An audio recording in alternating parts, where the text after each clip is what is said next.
yazi ngelinye ilanga mangihleli noma einsukwini when I was praying, it was on Saturday. uNkulunkulu ngicela uyirecord le irecord. Ngicela urecord lento engizoyisho la. Record lento engizoyisho la.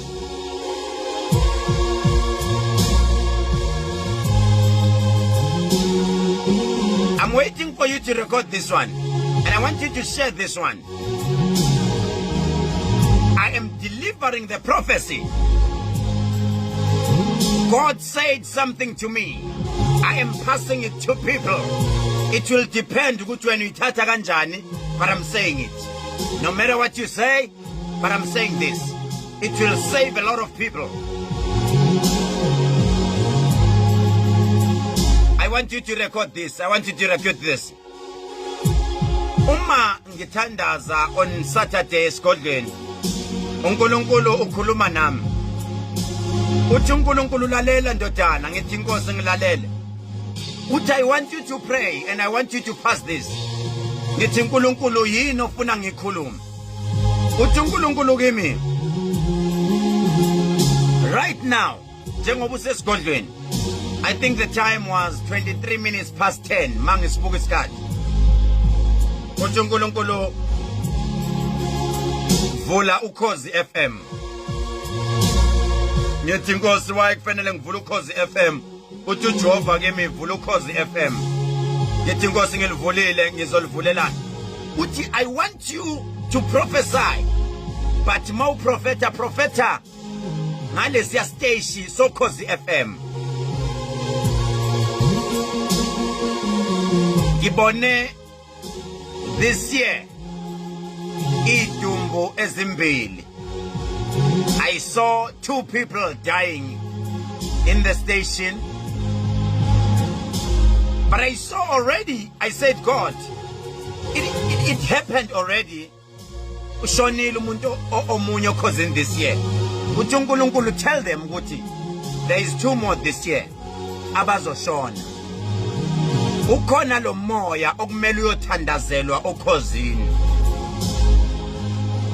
Kodwa lo moya mawuzothandazelwa, uthe uNkulunkulu kimi ngabe singafuna abantu bakaShembe, sifuna abantu baseZayoni, noma singafuna abantu bakaShembe ababili nabantu baseZayoni ababili, bese sifuna izangoma eziwu5,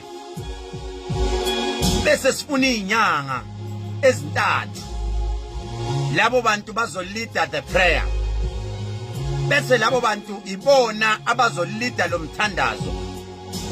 Uze wathi umoya oyingcwele kimi uma bekwenzeka labantu bekufanele bafike bayongena estation bephethe amakhandlela amhlophe. I saw white candles.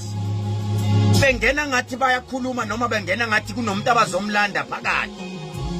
Wathi umoya oyingcwele kimi ikhona into okumele iyolandwa kabi ewumkhokha phakathi endlini zokusakaza. Uthe umoya oyingcwele kimi basazogula abantu badlule emhlabeni. Wathi uJehova sikhulekele leyamphefumulo yasokhosini. I saw wish njengamanje ngabe kuthiwa ukhona omunye wabo lalele, ngoba ngibone behamba abanye bephathwa zinyawo, abanye behamba bephathwa zibhobo bephakathi endaweni yokusebenzela. Wathi umoya oyingcwele lento bekumele kube sengathi kubambisana abantu basekuphakameni noma abantu bakaShembe bebambisane nezinyanga. Wathi umoya oyingcwele if bekuya ngami ebethi uNkulunkulu kimi ngabe bathi beyenza lento yabo kube nempepho eshiswayo phakathi, inuke kamnandi, inuke phakathi endlini zokusakaza. Ngoba uze wathi umoya oyingcwele Mosi, lesi station ngibona kuyistage sogogo noma kuyistage ekuyithu abantu abadala bebethi mabesilalela bese bengathi bakhuluma kakhulu emsamo. Wathi umoya oyingcwele kukhona isiko Mosi eselilahlekile okhosini phakathi. Wathi umoya oyingcwele kunomuntu owadlula emhlabeni okhosini FM wayekade lithanda ukhozi, noma ngithi mina oyumsebenzi owadlula emhlabeni, kodwa lo muntu owayilithanda ngenhliziyo yakhe yonke, kodwa ngizinhliziyo yakhe ingavumi ukuphuma masikule ndawo. Wathi umoya ake sinenge abantu abadala abakhona abangahamba bawukhuleka kakhulu kule ndawo. angazi noma niyangizwa yini. Ayi ukhona ozongizwa. Ngibona oyedwa ozodlulela esibhedlela egula kabuhlungu. Ngaphinda ngabona oyedwa ongadlula kabi, edlula ngengozi noma edlula ngegazi. Ayi angazi noma niyangizwa yini.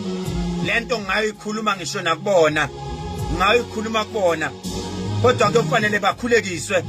Ngiyazi ukuthi impakamo ikhona, ipride ikhona, ngeke bayithathe serious, kodwa ukhona ogulayo kumanje. Ukhona ogulayo kumanje. Ukhona ogulayo kodwa lokho eyifihla lento. Ogula kakhulu, ogula kakhulu. Ogulayo kumanje. Ogulayo lento engambamba kakhulu mayingena endlini zokusakaza.